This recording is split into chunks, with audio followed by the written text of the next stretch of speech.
اعوذ باللہ من الشیطان الرجیم، بسم اللہ الرحمن الرحیم۔ تمام دیکھنے سننے والے ناظرین کو میری جانب سے السلام علیکم، آداب۔ ناظرین، میرا نام تنویر احمد ہے، آپ دیکھ رہے ہیں میرا یوٹیوب چینل تنویر احمد فارغ۔ دوستوں نے میرے چینل تک سبسکرائب نہیں کیا، سبسکرائب کر لیں اور بیل آئیکن کے بٹن کو کلک کر لیں۔ ناظرین، یہ ہمارا پیارا خطہ، یہ پیارا پاکستان، تحریک پاکستان کے ان رہنماؤں کی خدمات کی بدولت، ان رہنماؤں کی جد و جہد کی بدولت، ان رہنماؤں کی محنت کی بدولت حاصل ہوا، جن رہنماؤں نے اپنی جان، اپنا مال، اپنی عزت، اپنا سب کچھ اس ملک کے لیے قربان کیا۔ تحریک پاکستان کے رہنماؤں نے اپنا سب کچھ قربان کر کے یہ پیارا پاکستان حاصل کیا۔ آج ہم ایک اور ایسے ہی رہنما کے بارے میں بات کرنے جا رہے ہیں، ایک ایسے رہنما جنہوں نے تحریک پاکستان میں اہم کردار ادا کرنے کے ساتھ ساتھ تحریک پاکستان کو مضبوط کرنے کے لیے، مسلمانوں میں پاکستان کے حصول کے لیے، اسلامی ریاست کے حصول کے لیے محنت اور جد و جہد کرنے کا جوش پیدا کیا۔ تحریک پاکستان کو مضبوط کرنے کے لیے، مسلمانوں میں وہ شعور بیدار کرنے کے لیے، وہ ولولہ پیدا کرنے کے لیے کردار ادا کیا کہ جس کی مثال بہت کم ملتی ہے۔ آج ہم جس شخصیت کے بارے میں، جس رہنما کے بارے میں آپ سے بات کرنے جا رہے ہیں، ان کا نام مولوی تمیز الدین ہے۔ تمیز الدین تحریک پاکستان کے بہترین اور اعلیٰ رہنما تھے۔ مولوی تمیز الدین 1889 کو بنگال کے شہر ڈھاکہ میں پیدا ہوئے۔ انہوں نے اپنی ابتدائی تعلیم فرید پور کے ہائی اسکول سے حاصل کی۔ اس کے بعد انہوں نے کلکتہ پریزیڈنسی کالج سے پہلے BA کیا، اس کے بعد اسی کالج سے انہوں نے MA بھی کیا۔ مولوی تمیز الدین نے کلکتہ یونیورسٹی سے 1914 میں اپنی قانون کی تعلیم مکمل کی۔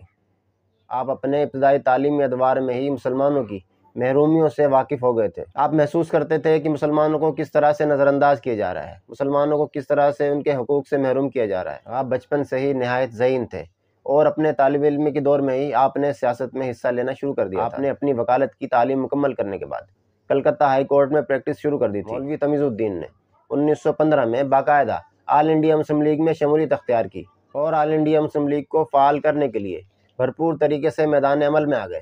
مولوی تمیز الدین نے آل انڈیا مسلم لیگ کے قیام کے مقصد کو ہندوستان میں بالخصوص بنگال کے مسلمانوں میں گھر گھر تک پہنچایا۔ اگر یہ کہا جائے کہ بنگال میں آل انڈیا مسلم لیگ کے قائم ہونے کی ایک بڑی وجہ مولوی تمیز الدین تھے تو یہ غلط نہ ہوگا۔ یہ ان مخصوص رہنماؤں میں شمار ہوتے ہیں جنہوں نے بنگال کے مسلمانوں کو آل انڈیا مسلم لیگ سے جوڑا۔ آپ نے بنگال کے مسلمانوں میں یہ شعور اجاگر کیا کہ اگر آل انڈیا مسلم لیگ فعال ہوتی ہے، آل انڈیا مسلم لیگ کامیاب ہوتی ہے تو مسلمانوں کو اپنے حقوق، اپنے علیحدہ وطن ریاست مل جائے گا اور مسلمان اپنے طریقے سے اپنی اسلامی طرز زندگی کو گزار سکیں گے۔ آپ نے 1926 میں لیجسلیٹو کونسل بنگال میں مسلمانوں کی ترجمانی کرتے ہوئے اپنی خدمات پیش کی اور 1937 میں آپ باقاعدہ آل انڈیا مسلم لیگ کے امیدوار کی حیثیت سے لیجسلیٹو کونسل کے ممبر منتخب ہوئے۔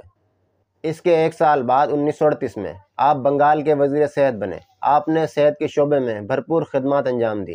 1943 میں مولوی تمیز الدین کو بنگال کے وزیر تعلیم کی حیثیت سے مقرر کیا گیا۔ آپ نے تعلیم کے شعبے میں جدید تعلیم کو مسلمانوں تک پہنچانے میں اہم کردار ادا کیا۔ جس دور میں مسلمانوں کو جدید تعلیم کی ضرورت تھی، آپ نے اس دور میں مسلمانوں کو جدید تعلیم سے آراستہ کرایا۔ آپ نے جدید تعلیم کو بنگال کے ہر گھر گھر تک پہنچایا۔ 1946 میں مولوی تمیز الدین آل انڈیا مسلم لیگ کے ٹکٹ پر ہندوستان کی قانون ساز اسمبلی کے ممبر منتخب ہوئے اور جب پاکستان کا قیام عمل میں آیا، آپ پاکستان کے قیام کے بعد پاکستان کی قانون ساز اسمبلی کے بھی ممبر منتخب ہوئے۔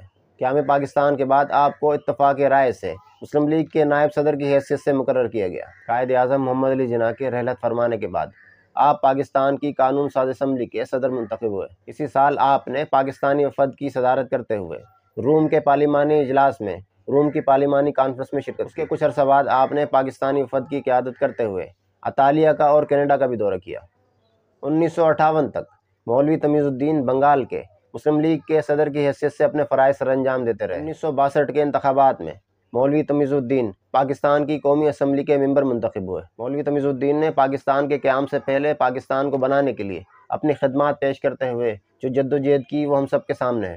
اس کے بعد انہوں نے جب پاکستان کا قیام عمل میں آیا، اس پاکستان کی خدمت کرنے کے لیے، پاکستان کے قیام کے بعد پاکستان کو مضبوط کرنے کے لیے اہم کردار ادا کیا۔ اس کے بعد ایک ایسا وقت آیا جب اگست 1963 کو مولوی تمیز الدین ڈھاکہ میں اپنے خالق حقیقی سے جا ملے اور ان کی تدفین بھی ڈھاکہ میں کی گئی۔ مولوی تمیز الدین نے تحریک پاکستان میں اہم کردار ادا کرتے ہوئے پاکستان کو بنانے کے لیے، پاکستان کو بنانے کے بعد پاکستان کو مضبوط کرنے کے لیے اہم کردار ادا کرتے ہوئے اپنی تمام جدوجہد کے ذریعے پاکستان کو مضبوط کیا۔ مولوی تمیز الدین نے تحریک پاکستان میں اہم کردار ادا کرتے ہوئے تحریک پاکستان کو مضبوط کرنے کے لیے بنگال کے مسلمانوں میں وہ شعور اجاگر کیا، وہ آل انڈیا مسلم لیگ کو مقبول کیا کہ جس کی کوئی مثال نہیں ملتی۔ مولوی تمیز الدین نے آل انڈیا مسلم لیگ کے پیغام کو بنگال کے مسلمانوں کے گھر گھر تک پہنچایا اور بنگال کے مسلمانوں کو تحریک پاکستان کی اس عظیم تنظیم سے جوڑا۔ تحریک پاکستان کے عظیم رہنماؤں میں مولوی تمیز الدین کا شمار ہوتا ہے۔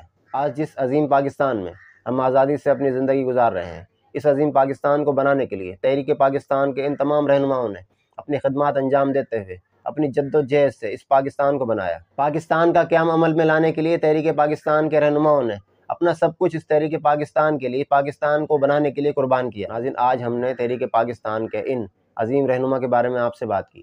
انشاءاللہ آنے والی ویڈیوز میں ہم تحریک پاکستان کے مزید رہنماؤں کے بارے میں آپ سے بات کریں گے۔ وہ پاکستان بنانے کی تاریخ آپ کے سامنے لاتے رہیں گے، جس تاریخ کو پڑھ کر ہماری نوجوان نسلیں پاکستان کے ان عظیم رہنماؤں سے شعور حاصل کریں گی۔ ناظرین، اگر ویڈیو پسند آئی ہو تو لائک کریں، شیئر کریں، کمنٹ کریں۔ اگر چینل کو سبسکرائب نہیں کیا تو چینل کو سبسکرائب کر لیں۔ اب اجازت چاہوں گا۔ اللہ حافظ و ناصر۔